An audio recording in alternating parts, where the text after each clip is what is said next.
نبی پاک علیہ الصلوۃ والسلام کی ذات کو محبت کیا کرتے تھے۔ پیدا ہوئے تو باپ کا سایہ اٹھا لیا، پیدا ہوئے تو باپ کا سایہ اٹھا لیا، بڑھنے لگے تو مادروں اب ہو گئے جدا، چلنے لگے تو دادا عدم کو رواں ہوا، ایک ایک سایہ یوں ہی اٹھتا چلا گیا۔ سائے پسند آئے نہ پروردگار کو، سائے پسند آئے نہ پروردگار کو، بے سایہ کر دیا اس سایہ دار کو۔ عرب کے رواج کے مطابق قبیلہ بنی سعد کی دائیاں مکہ شریف پہنچ گئی تھی، ان میں ایک حلیمہ بھی تھی، اس کی سواری کمزور تھی اس لیے یہ پیچھے رہ گئی تھی۔ جب وہ پہنچی تو امیر لوگوں کے سب بچے تقسیم ہو چکے تھے، سب دائیاں امیر بچوں کو لے کر جا چکی تھی۔ اب آپ کی آنکھوں سے آنسو جاری ہو گئے کہ کیا میں مایوسی واپس چلی جاؤں گی؟ غیب سے آواز آئی، اے حلیمہ غم نہ کر، آج تیری گود میں کونین کی دولت آ رہی ہے، حلیمہ آج تیری قسمت پر حوریں رشک کریں گی۔ آواز آ رہی تھی، واہ واہ حلیمہ تیرے تے اج کرم کمایا جانا ہے، واہ واہ حلیمہ تیرے تے اج کرم کمایا جانا ہے، اج یکتاں تیری جھولی دے وچ گوہر پایا جانا ہے۔ اے تیرے حق بچانے گا نالے چارے گا تیری بکریاں نوں، ایسے نوں ایک دن عالم دا مختار بنایا جانا ہے۔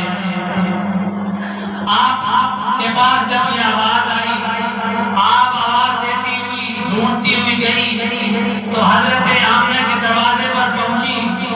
آپ نے دروازے پر دستک دی اور عرض کی کہ میں حلیمہ ہوں، بچے کو لینے کے لیے آئی ہوں۔ تو حضرت آمنہ نے اندر سے فرمایا، اے حلیمہ سب دائیاں آئی تھی، جب ہم نے بتایا کہ آپ کے والد محترم دنیا سے چل چکے ہیں، آپ یتیم ہیں، تو کوئی دائی آپ کو لینے کے لیے تیار نہیں، اس لیے دروازہ کھولنے سے پہلے ہی میں آپ کو بتا دینا چاہتی ہوں۔ حضرت حلیمہ رضی اللہ تعالیٰ عنہ نے عرض کی، اے پاک بی بی آپ دروازہ تو کھولیے۔ جب آپ نے دروازہ کھولا اور آپ حلیمہ فرماتی ہیں کہ جب میں اندر داخل ہوئی تو مجھے عجیب سی مہک، عجیب سی خوشبو بہت پسند آئی جو میں نے زندگی میں کبھی سنگی نہ تھی۔ میں نے کہا بچہ یتیم ہے لیکن ایک مرتبہ بچے کو دیکھنا چاہتی ہوں۔ جب آپ نے نبی پاک علیہ الصلوۃ والسلام کے چہرے انور سے کپڑا اتارا، آپ کے چہرے کو دیکھ کر کہنے لگی، اے آمنہ آپ کچھ بھی نہ دیں تو پھر بھی میں بچے کو لے کر ہی جاؤں گی۔ آپ کے چہرے پر اللہ رب العزت نے اتنا نور رکھ دیا۔ اور جب حلیمہ علیہ السلام آپ کو حضور علیہ الصلوۃ والسلام کو گود میں لے کر واپس جا رہی تھی تو وہ سواری جو چلنے کا نام نہیں لیتی تھی، اب اس کی حالت یہ تھی کہ حلیمہ روکتی ہے لیکن وہ رکنے کا نام نہیں لیتی۔ حلیمہ کی گھر کی برکت کا کیا اندازہ ہو سکتا ہے؟ حلیمہ کی بکریاں جنہوں نے مدت سے دودھ دینے کا نام نہیں لیا تھا، اب اتنا دودھ دیتی ہیں کہ ختم ہونے کا نام نہیں ہوتا۔ رات ہو چکی تھی، اندھیرے ایسا ایسا گہرے ہوتے چلے گئے۔ حلیمہ سعدیہ نے ایک عجیب منظر دیکھا کہ چاند نکل آیا تھا اور ستارے چھپتے نظر آ رہے تھے۔ اس نے دیکھا کہ سید عالم صلی اللہ علیہ وسلم اپنے جھولے میں لیٹے ہوئے ہیں۔ حلیمہ نے دیکھا کہ جس طرف حضور کا مبارک ہاتھ اٹھتا ہے چاند بھی ادھر چلا جاتا ہے۔ امام اہل سنت اعلیٰ حضرت علیہ الرحمہ فرماتے ہیں، چاند جھک جاتا جدھر انگلی اٹھاتے مہد میں، چاند جھک جاتا جدھر انگلی اٹھاتے مہد میں، کیا ہی چلتا تھا اشاروں پر کھلونا نور کا۔ مٹی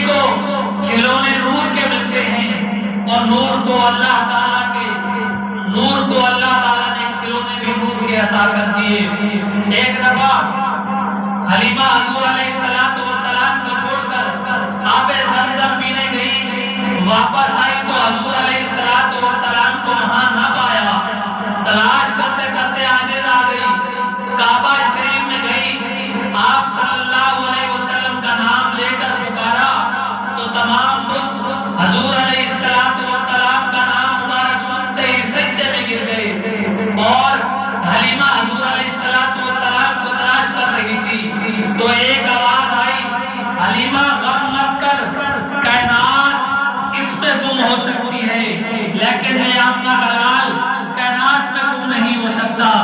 پنجابی کے ایک شعر میں حلیمہ کی شان میں ایک شعر لکھا ہے، کہتا ہے دیکھو دائی حلیمہ دے بھاگ جاگے نبی پاک کو گود کھڑو دیئے، دائی حلیمہ دے بھاگ جاگے نبی پاک کو گود کھڑو دیئے، جس دے پیرن دی خاک کو نبی ترسن او دے لبا دے لب ٹکو دیئے۔ وقت گزرتا گیا، اہل مکہ حجر اسود کو نصب کرنے لگے تو یہ جھگڑا شدت اختیار کر گیا کہ یہ کون نصب کرے گا، دیر تک جھگڑا ہوتا رہا، آخر کار یہ فیصلہ کیا گیا کہ صبح کے وقت جو سب سے پہلے کعبہ اللہ میں آئے گا وہی حجر اسود کو نصب کرے گا۔ چنانچہ صبح ہوئی تو سب سے پہلے کعبہ اللہ میں محمد مصطفیٰ صلی اللہ علیہ وسلم داخل ہوئے، فیصلہ کے مطابق پتھر حضور صلی اللہ علیہ وسلم نے رکھنا تھا، مگر سید عالم صلی اللہ علیہ وسلم تمام جہانوں کے لیے رحمت للعالمین بن کر آئے۔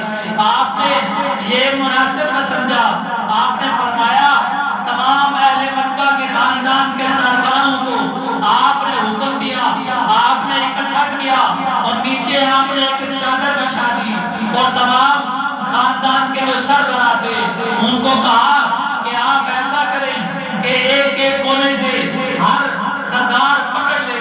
جب انہوں نے پکڑا سب نے مل کر حجر اسود کو نصب کیا تو آپ کی ذہانت کو دیکھ کر آپ کی تعریف کی جانے لگی، آپ کو صدق الامین کہا جانے لگا، اور یوں اس فیصلے پر آپ کے اس فیصلے پر بہت بڑا خون خرابہ رک گیا۔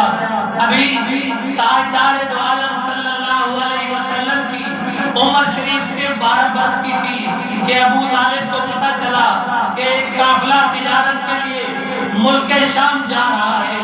ابو طالب بھی تیار ہو گئے۔ حضور علیہ السلام کے قلب اقدس میں بھی خیال آیا کہ چاچا کے ساتھ ملک شام جان۔ آپ کا ارادہ دیکھ کر چاچا سوچ میں پڑ گئے اور سفر کی مصیبتیں، راہ کی دشواریاں آپ کے سامنے آنے لگی۔ خیال آیا کہ کٹتے ہوئے ریگستان کا سفر اور گرم ہوا کے سخت جھکڑ میرے اس پھول کو کہیں کملا نہ دیں، لیکن اپنے پیارے بھتیجے کی دل شکری بھی گوارا نہ تھی، اس لیے چاچا ساتھ لے جانے پر راضی ہو گئے۔ کئی دن بعد جب یہ قافلہ ایک غیب کی خانقاہ پر اترا تو اس کی نظریں حضور علیہ السلام کے چہرے پر رک گئی اور فوراً پکار اٹھا، ھذا سید المرسلین، ھذا سید المرسلین۔ ابو طالب یہ سن کر خاموش رہا، لیکن دوسرے ساتھیوں نے آپ سے پوچھا کہ آپ کو کیسے علم ہوا کہ یہ سید المرسلین ہیں؟ آپ نے کہا جب آپ لوگ پہاڑ سے نیچے اتر رہے تھے تو میں دیکھ رہا تھا کہ پتھر ان کو سجدہ کر رہے تھے اور درخت ان کو سلام کر رہے تھے۔ شفا شریف میں قاضی عیاض رحمت اللہ علیہ نے ایک حدیث نقل فرمائی ہے کہ راوی ہے مولا کرم اللہ وجہ کریم، آپ فرماتے ہیں کہ مجھے وہ پتھر ابھی تک یاد ہیں کہ جن کے پاس سے میں حضور علیہ السلام کے ساتھ گزرا تھا، اور پتھر بلند آواز سے کہتے تھے الصلاۃ والسلام علیک یا رسول اللہ، الصلاۃ والسلام علیک یا حبیب اللہ۔ اس ریب کی بات سن کر ابو طالب کے دل میں اور زیادہ محبت پیدا ہو گئی۔ سرکار دو عالم صلی اللہ علیہ وسلم جو عالم شباب میں قدم رکھتے گئے، آپ کے اخلاق و محسن صدق و صفات سے ابو طالب کے مسدوں میں بھی اضافہ ہوتا گیا، حتیٰ کہ ابو طالب کوئی کام بھی کرتے حضور علیہ السلام کے مشورے کے بغیر نہ کیا کرتے تھے۔ نیکی اور پاک زابی کا یہ عالم تھا کہ دنیا آپ کو صادق الامین کہہ کر پکارنے لگی۔ حضرت خدیجہ الکبریٰ کا تمام مال راہ خدا میں تقسیم ہو چکا ہے اور خود پیوند لگی کملی پہن کر غاروں اور پہاڑوں میں مصروف الہی عبادت میں مصروف ہیں، فرش پر سوتے ہیں، ستو اور کھجوروں پر گزارا کرتے ہیں۔ 40 برس پورا ہو چکے۔ غار ہرا 22 فروری 210 ہجری کی عظیم سال میں جبرائیل امین پہلی بار سید عالم صلی اللہ علیہ وسلم کی خدمت میں حاضر ہوتے ہیں اور عرض کرتے ہیں اقرا پڑھیے۔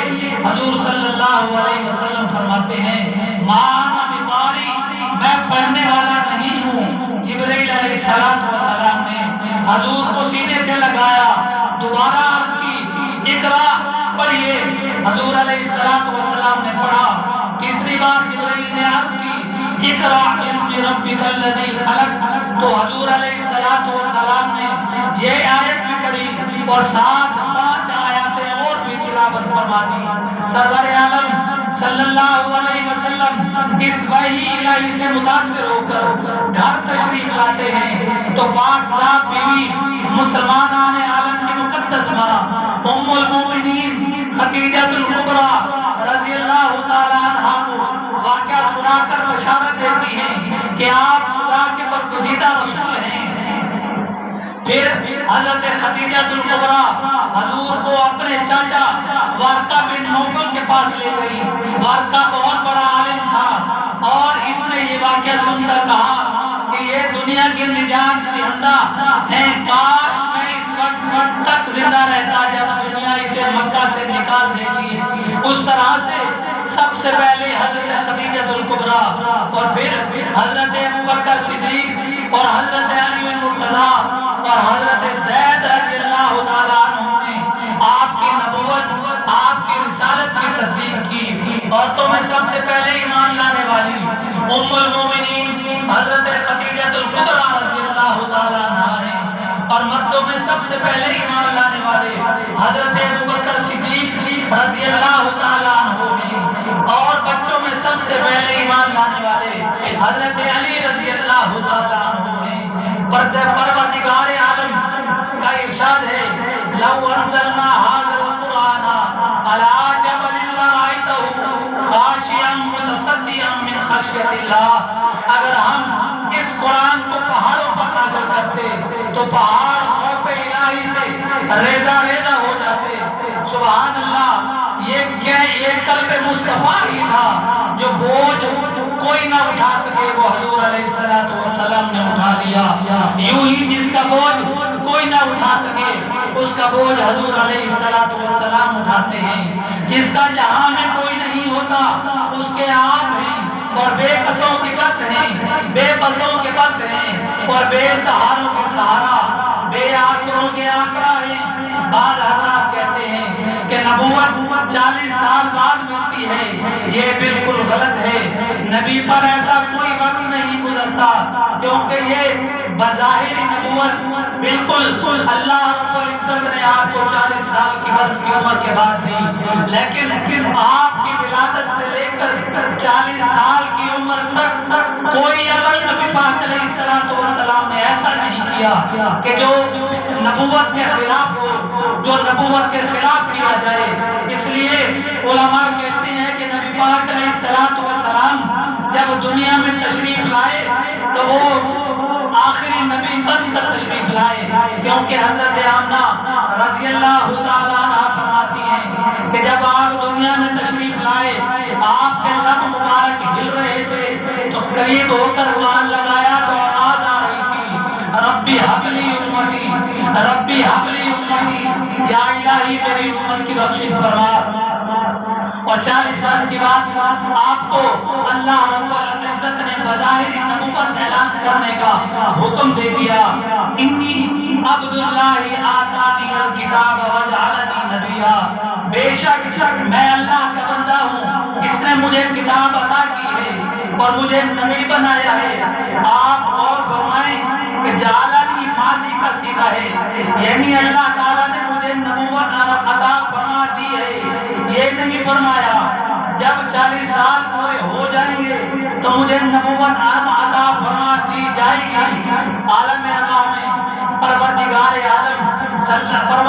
عالم نے تمام روحوں کو جمع فرما کر آپ نے فرمایا الستُ بربکم، کیا میں تمہارا رب ہوں؟ تو تمام روحوں نے بیان زبان اقرار کیا اور کہا بلا، یعنی کیوں نہیں، تو ہمارا خالق اور مالک ہے۔ اسی اقرار کے بعد ایک اور وعدہ لیا گیا۔ اس اجلاس میں صرف انبیاء اور رسول علیہ السلام تھے۔ ان سے جو اقرار لیا گیا وہ قرآن کریم کی زبانی سنیے۔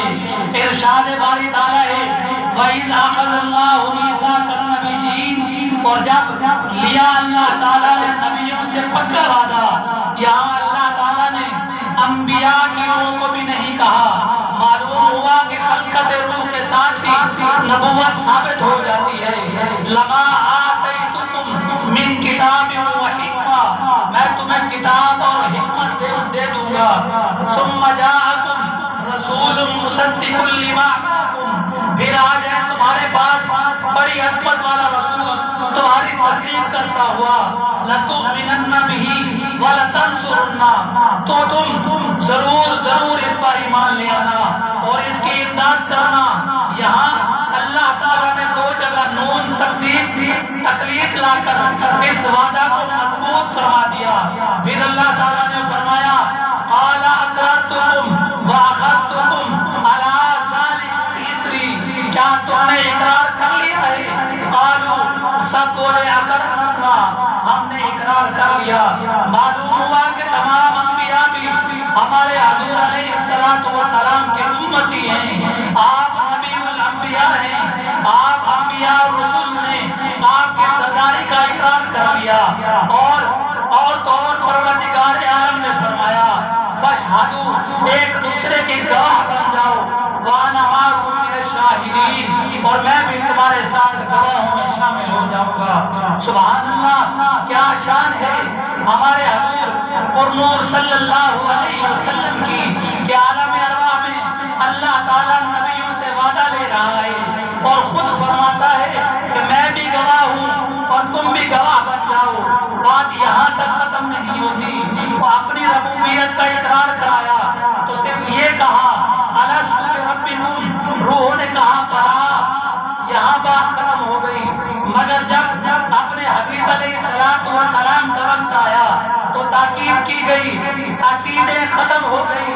ختم ہونے میں آتی ہے نہیں، جب تمام انبیاء ایک دوسرے کے گواہ ہو گئے تو اللہ تعالیٰ نے فرمایا فَمَن تَوَلَّ بَعْدَ ذَلِكَ فَأُولَٰئِكَ هُمُ الْفَاسِقُونَ، پس جو اقرار کے بعد پھر جائے وہی لوگ حکم سے ہٹنے والے ہیں۔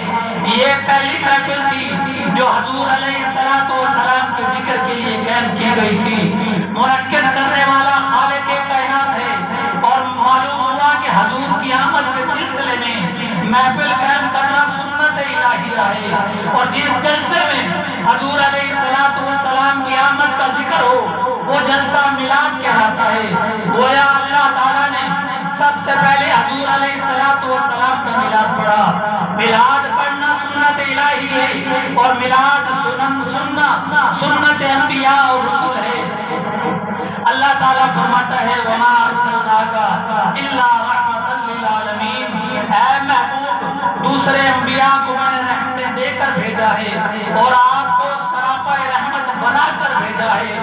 یوں ہی باقی انبیاء معجزات لے کر آئے ہیں اور ہمارے حضور علیہ السلام کو معجزہ بنا کر بھیجا ہے۔ ارشاد ہوتا ہے قد جاءکم برہان من ربکم، سید عالم صلی اللہ علیہ وسلم تمام عالم کی لیے رحمت بن کر آئے ہیں۔ اور یعنی میلاد منانا اللہ رب العزت کی سنت ہے، اور میلاد سننا انبیاء کی سنت ہے، اور اسی سنت کو ادا کرتے ہوئے آج عصر کی نماز کے بعد عصر سے مغرب تک اسی مسجد میں میلاد مصطفیٰ کی چھوٹی سی محفل ہوگی۔ تمام دوستوں سے اپیل ہے کہ شرکت شرکت کر کے ثواب دارین حاصل کریں۔ وما علینا الا البلاغ المبین۔